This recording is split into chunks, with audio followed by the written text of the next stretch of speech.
Bumuo na ng Crisis Committee ang Bulacan State University para tutukan ang investigasyon sa trahedya sa field trip ng kanilang mga estudyante sa San Miguel, Bulacan. Kanina, na-recover na ang bangkay ng ikapitong biktima na dating miyembro ng EB Babes ng Itbulaga. Nakatutok si Ian Cruz. Natagpuan na kanina ng rescue team ang pampitong estudyante ng Bulacan State University na nasawi nang biglang rumagasa ang tubig sa Madlum River sa Sibul, San Miguel, Bulacan. Napailalim daw sa dambuhalang bato at naharangan pa ng punong kahoy ang dating miyembro ng EB Babes ng Itbulaga na si Maiko Eleva Bartolome. Sa paghahanap namin ngayon, nakita namin yung pinakapaa hanggang tuhod lang yung nakalitaw. Na yung pinaka-leggings niya, nakaanong gano'n, yun lang ang gumagalaw na gano'n nung paang makita namin. Ang San Miguel, Bulacan Police patuloy investigasyon sa insidente. Kakausapin daw nila ang lahat ng panig at tuloy daw ang pakikipag-ugnayan nila sa mga pamilya. From time to time also, makikipag-coordinate kami dun sa family ng mga casualties, no? Lalo-lalo na sa mga abogado nila. Para po if in case na may magrereklamo po sa kanila, ay mabigyan po natin kaagad ng kaukulang aksyon po. Isa sa desidido maghain ng kaso ang pamilya ni Sean Rodney Alejo na isa sa mga estudyanteng nasawi sa pagkalunod.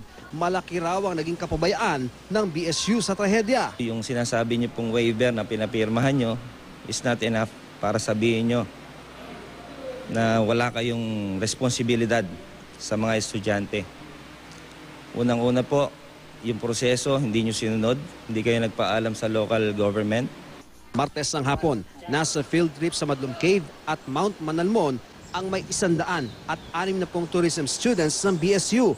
3 miyembro lang daw ng faculty ang kasama sa field trip base sa kanilang registration. Hindi rin daw sila nakasama sa trekking. Ang faculty po kasi nakita ko, andito lang. Saan dyan? Dito, nakakaupo lang sila dito. Sa Conato, kasi hindi na sila sumama sa taas. Sa alam po namin, wala po kaming kasamang teacher. Ang kasama lang po namin yung guide po, kasama pa nila galing Malolos. Matapos ang trahedya, pinagbawal muna ang mga turista sa lugar. Mayroon daw 100 mountaineer na pupunta ngayong umaga na to. Kahapon, inorderan ko na yung mga local tour guide doon na wag na muna umahon at pinakansila muna namin. May special session daw bukas ang Sangguniang Pambarangay ng Sibul. Pupulungin ang lahat ng guide matapos ang trahedya.